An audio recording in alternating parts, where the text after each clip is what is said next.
Connecting feed में आपका फिर से स्वागत है। आज मैं आपको एक थ्रिलर दिखाऊंगा 2015 की फिल्म जिसका शीर्षक नॉक नॉक है। ध्यान रखना और ख्याल रखना। इवान और करेन कैलिफोर्निया में अपने 2 बच्चों और एक छोटे कुत्ते के साथ एक आकर्षक जीवन जीते हैं।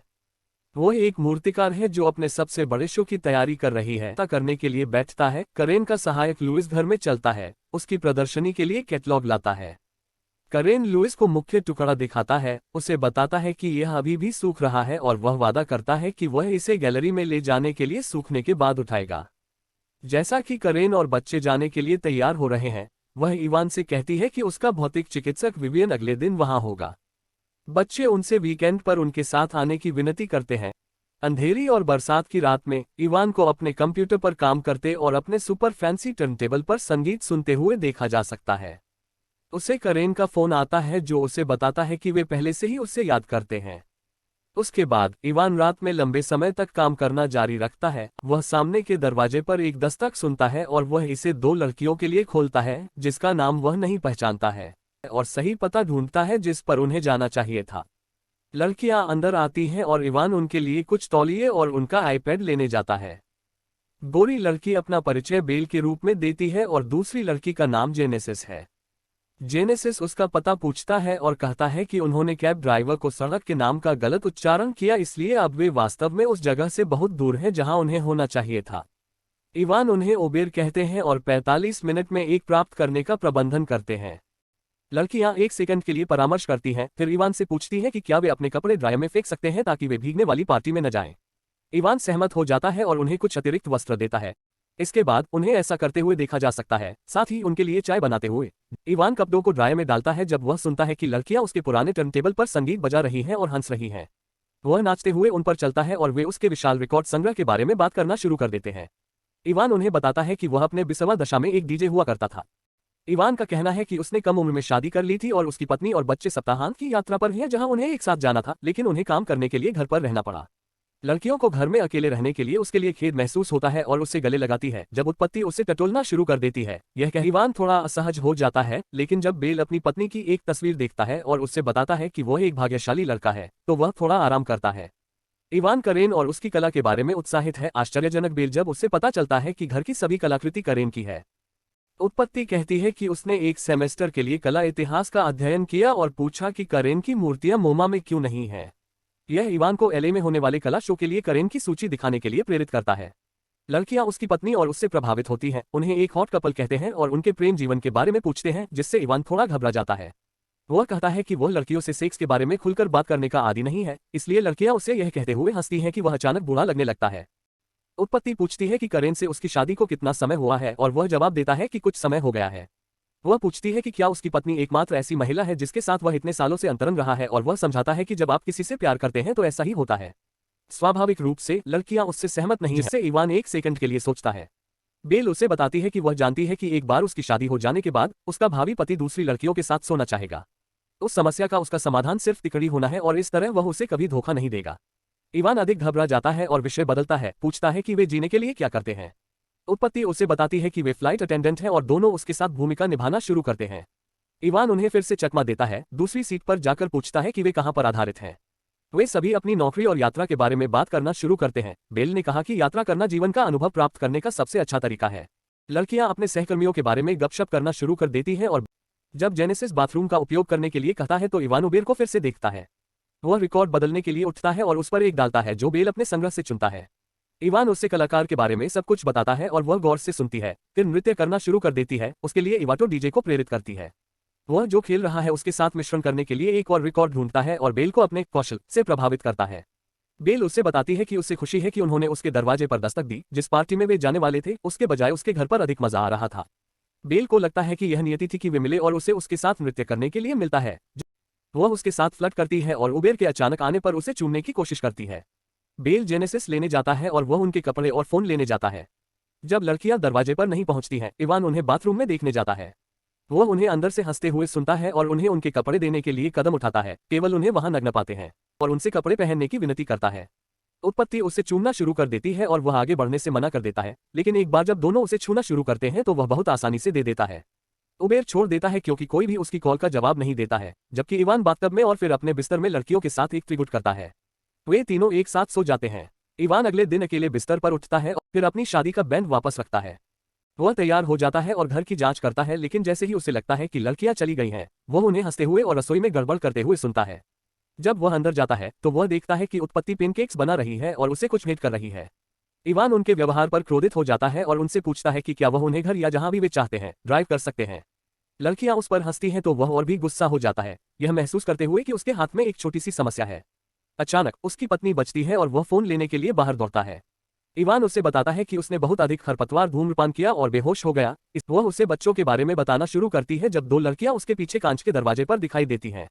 वह चलता है ताकि वह उन्हें वीडियो कॉल पर न देख सके और उसे अपने काम के प्रोजेक्ट के बारे में बताता है कि वह वास्तव में अच्छा कर रहा है। लड़कियां कांच के दरवाजों से उसके साथ खिलवाड़ करना जारी रखती हैं और करेन ने नोटिस किया कि वह विचलित है, इसलिए उन्होंने कॉल खत्म कर दी। यह महसूस करते हुए कि उसे लड़कियों से छुटकारा पाने में मुश्किल होने वाली है, वह उन्हें कोसते हुए और उन पर चिल्लाते हुए घर में चला। इवान उन्हें उठने और तैयार होने के लिए कहता है, इसलिए लड़कियां दूसरे कमरे में भाग जाती हैं।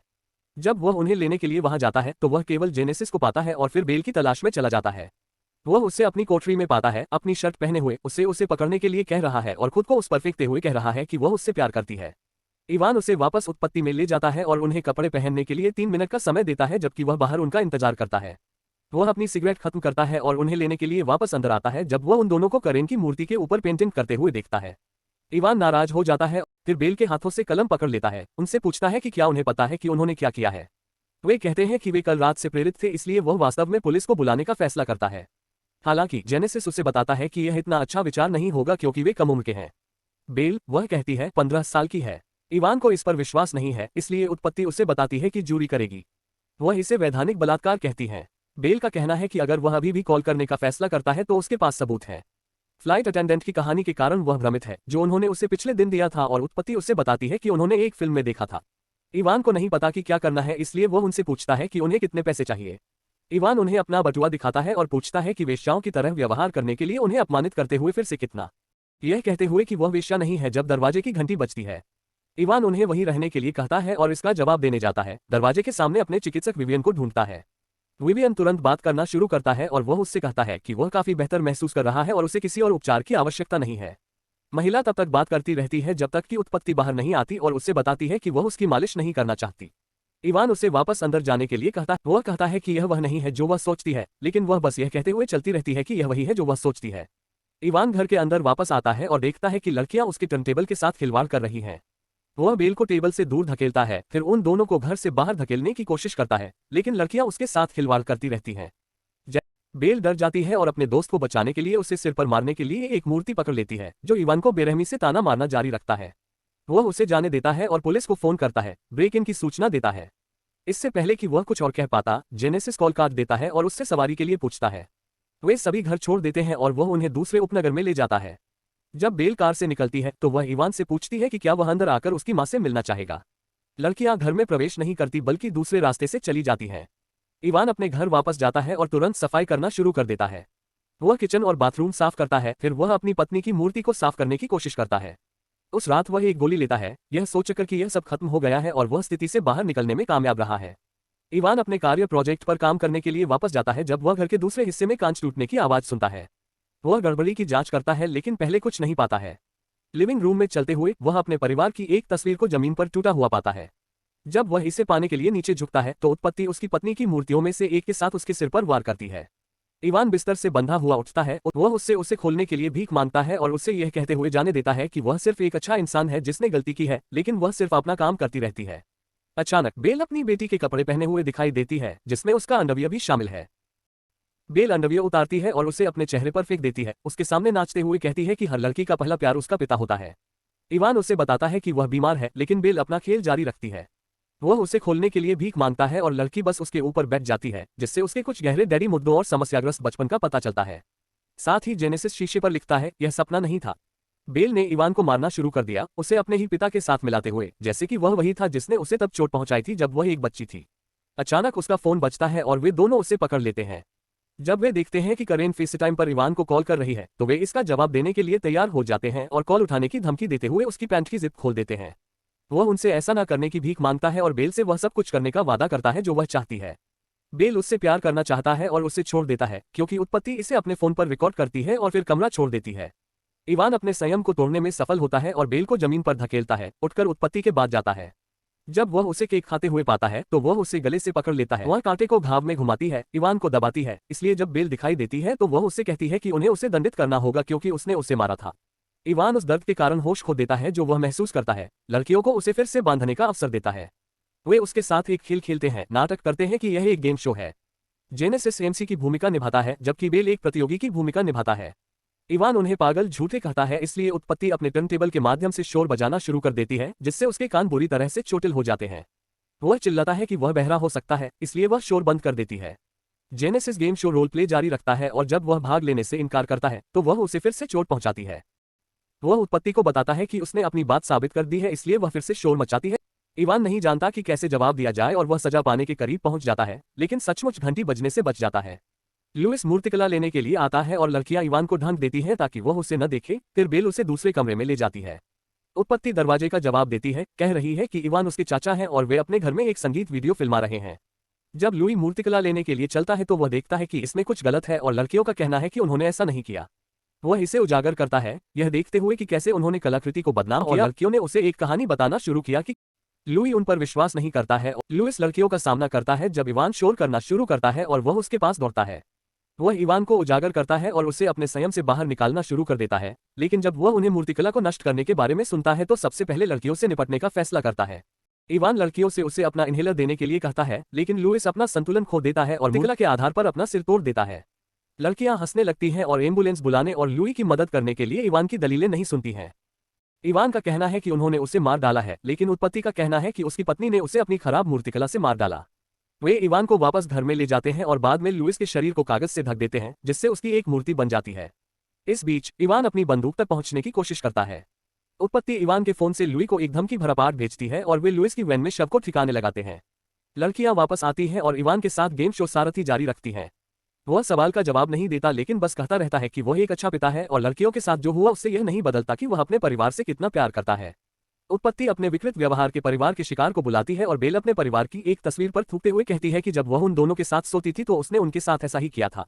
इवान को पता चलता है कि वे उसे मार देंगे, इसलिए वह अपने जीवन के लिए विनती करना शुरू कर देता है, यह कहते हुए कि लड़कियां ही थीं जिन्होंने उसे ताना मारकर पूरी बात शुरू की, खुद के लिए कोई दोष स्वीकार नहीं किया। उत्पत्ति उसे बताती है कि उसे भोर में मार दिया जाएगा। बाद में लड़कियां उसके लिए उसके पिछवाड़े में एक कब्र खोदती हैं और वापस अंदर आती हैं जैसे ही वह करेन को बुलाने के लिए अपना टैबलेट प्राप्त करने में कामयाब हो जाता है। उत्पत्ति उसे उससे दूर ले जाती है, फिर वे उसकी कोठरी से कुछ और कपड़े बदलने जाते हैं। उसके बाद वे करेन की अधिकांश मूर्तियों के साथ साथ उनके डिजाइन मॉडल को भी विरूपित करते हैं। लड़कियां उसका मजाक उड़ाते हुए और उसके घर और करेन की बाकी कलाकृति को पूरी तरह से नष्ट करने के लिए उसे कटोरी काट देती हैं। अचानक उन्हें बंदूक मिल जाती है और बेल इवान पूछता है कि वह फिर से क्या चाहती है और उत्पत्ति उसे बताती है कि वह लुकाछिपी खेलना चाहती है। फिर उसे घर के अंदर छिपने के लिए 30 सेकंड का समय देती है। वह कहती है कि अगर वे उसे सूर्योदय तक नहीं पाते हैं तो वे चले जाएंगे। इवान रसोई में भाग जाता है क्योंकि लड़कियां 30 से नीचे की गिनती करती हैं और उसे एक चाकू मिलता है। वे पूरे घर में उसकी तलाश करते हैं और जब उसे लगता है कि वे काफी दूर हैं तो इवान घर से बाहर भाग जाता है। जेनेसिस उसके पास जाता है और कहता है कि वह जितना चाहे चिल्ला सकता है कि कोई उसे नहीं सुनेगा क्योंकि किसी का घर नहीं है। भोर में लड़कियां इवान को कब्र में ले जाती हैं और उसे अंदर फेंक देती हैं। इससे पहले कि वे उसे दफनाना शुरू करें, वे उसे अपना सिर जमीन से ऊपर छोड़ने के लिए सहारा देते हैं। वे उसे गर्दन तक जमीन में गाड़ देते हैं और वह भी अपने जीवन की भीख मांगता रहता है। इवान व्यवहार करने का वादा करता है और उत्पत्ति गैग निकालती है। वह अपने जीवन के लिए उनके साथ मोलभाव करने की कोशिश करता है और उत्पत्ति कहती है कि अगर वह अपने परिवार को बुलाता है और उन्हें सब कुछ बताता है तो वे उसे जाने देंगे। इवान ऐसा करने का वादा करता है, लेकिन जब जेनेसिस अपनी पत्नी के फोन पर कॉल करता है और उसकी उत्तर देने वाली मशीन प्राप्त करता है तो वह मदद के लिए चिल्लाना शुरू कर देता है। वह एक मूर्ति को अपने सिर पर गिराने का नाटक करती है, लेकिन उसे उसके बगल में गिरा देती है। वह रोना शुरू कर देता है और वे हंसते हुए कहते हैं कि वे उसे मारने नहीं जा रहे हैं। बेल उसे बताता है कि यह सिर्फ एक खेल था। जाने से पहले वे कबूल करते हैं कि वे वास्तव में कम उम्र के नहीं हैं और इवान के साथ एक और काम करते हैं। बेल फेसबुक पर अपनी और इवान की रिकॉर्डिंग पोस्ट करती है, फिर वे उसके सामने फोन छोड़कर घर से निकल जाते हैं। इवान वीडियो को पहले से अधिक हिट मिलने से पहले उसे हटाने का प्रयास करता है, लेकिन हटाने के बजाय हिट पसंद करता है। जब उसका परिवार अगले दिन घर आता है तो उन्हें उस पूरी अराजकता का सामना करना पड़ता है जिसमें लड़कियों ने घर छोड़ दिया था।